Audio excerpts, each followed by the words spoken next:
Vous pensez connaître les rois de France? Laissez-moi vous parler de Philippe IV, dit Philippe le Bel. Un nom qui évoque la beauté, mais cache une volonté de fer et une ambition sans limite. Son règne a changé la France à jamais, et pas toujours pour le meilleur. Oubliez les contes de fées, on plonge dans les coulisses sombres du pouvoir. Philippe monte sur le trône en 1285. Le royaume est puissant, mais les caisses sont vides. Sa solution? Une efficacité redoutable et une absence totale de scrupules. Il a un objectif, faire de la France la première puissance d'Europe et du roi, un monarque absolu, au-dessus de tous, même du pape. Et c'est là que les choses deviennent explosives. Le pape Boniface VIII, persuadé de sa supériorité spirituelle, entre en collision frontale avec lui. Philippe le Bel ne se laisse pas faire. Il envoie ses hommes en Italie pour une mission incroyable, arrêter le pape. L'attentat d'Anagni, un choc pour toute la chrétienté. Le pape, humilié, meurt peu de temps après. Philippe a gagné. Il installe même la papauté en Avignon, sous son contrôle direct. Un coup de maître politique.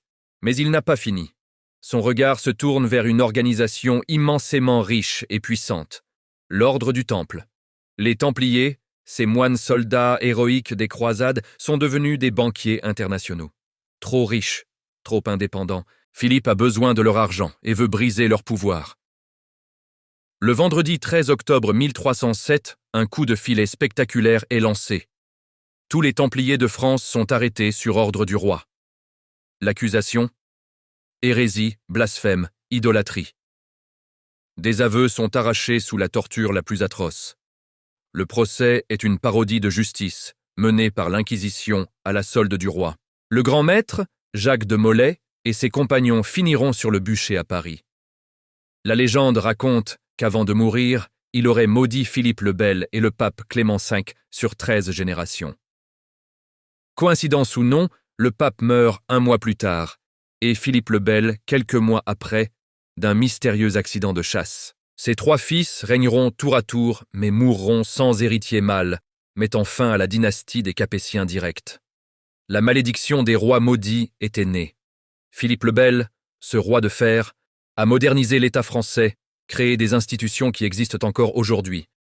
Mais à quel prix? Celui du sang, de la trahison et de la destruction de l'un des ordres les plus prestigieux de l'histoire. Alors, modernisateur visionnaire ou tyran sanguinaire? L'histoire est souvent plus complexe qu'on ne le pense. Qu'auriez-vous fait à sa place? Était-il un monstre ou un mal nécessaire pour construire la France moderne?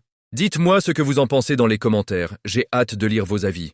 Si cette plongée dans les secrets de l'histoire vous a plu, abonnez-vous pour ne rien manquer des prochains épisodes.